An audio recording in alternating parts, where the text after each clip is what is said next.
আসসালামু আলাইকুম সুপ্রিয় দর্শক, আরও একটি নতুন ভিডিওতে আপনাদের স্বাগতম। প্রিয় দর্শক, আজকে আমি আপনাদের সাথে শেয়ার করব কিভাবে আপনারা আপনাদের জিমেইলের পাসওয়ার্ডটি চেঞ্জ করতে পারবেন। নতুন নিয়মে কিভাবে জিমেইলের পাসওয়ার্ড চেঞ্জ করবেন এবং আরও একটি নিরাপত্তা সেটিং দেখাবো যে আপনার জিমেইলটি অন্য কারো মোবাইলে লগ ইন করা রয়েছে কিনা সেটিও কিভাবে চেক করবেন বা রিমুভ করবেন। প্রিয় দর্শক, চমৎকার এই কাজটি করার জন্য আপনাকে আপনার মোবাইলের যে জিমেইল অ্যাপসটি রয়েছে সেই অ্যাপসে প্রবেশ করতে হবে। আমি আমার মোবাইলের জিমেইল অ্যাপসে প্রবেশ করছি।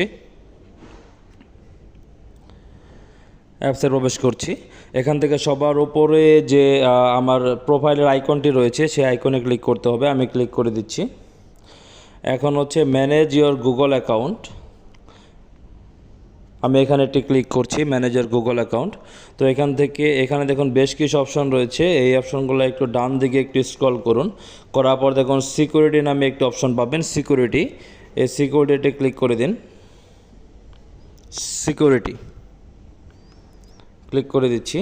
এখন সবার আগে আপনারা চেক করবেন, একটু নিচের দিকে আসবেন, চেক করার পর দেখবেন যে এখানে ইওর ডিভাইস নামে অপশন রয়েছে। এখন দেখুন যে আপনার ডিভাইসটি কোন কোন জায়গাতে লগ ইন করা রয়েছে। যখন আমার দেখাচ্ছে দুইটা জায়গায়, একটা হচ্ছে যে অ্যান্ড্রয়েড রেডমি নোট 12 আর একটা হচ্ছে একটা উইন্ডোজ পিসি। তো আমি যতটুকু জানি যে এটি আমার নোট 12 আমার ডিভাইস এবং এই পিসি এটা আমার অফিসের পিসি। তো আমার ঠিক আছে, তো এখানে আমি আর কোনো কাজ করছি না। তো এখন একটু উপরের দিকে ক্লিক করুন, ক্লিক করলে দেখুন যে এখানে পাসওয়ার্ড নামে একটা অপশন রয়েছে, এই যে পাসওয়ার্ড, এই পাসওয়ার্ডে একটি ক্লিক করুন।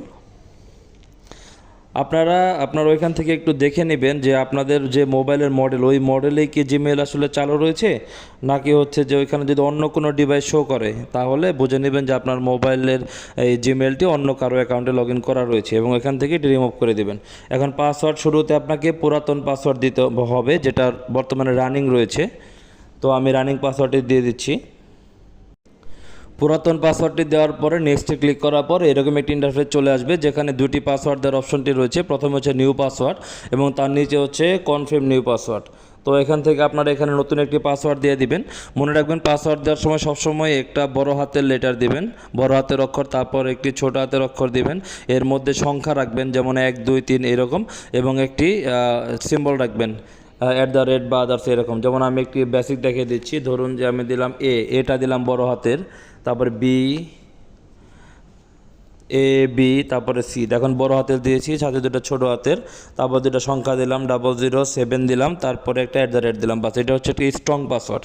তো এই কনফার্ম পাসওয়ার্ডে এটি আবারও পুনরায় দিয়ে দিলে সেম পাসওয়ার্ডটি, তাহলে তারপরে নেক্সটে ক্লিক করবেন। চেঞ্জ পাসওয়ার্ড নামে যে অপশনটি রয়েছে, চেঞ্জ পাসওয়ার্ডে ক্লিক করলে আপনার পাসওয়ার্ডটি পরিবর্তন হয়ে যাবে। প্রিয় দর্শক, আজকের মতো এই পর্যন্ত। সকলে ভালো থাকুন এবং সুস্থ থাকুন। আল্লাহ হাফিজ।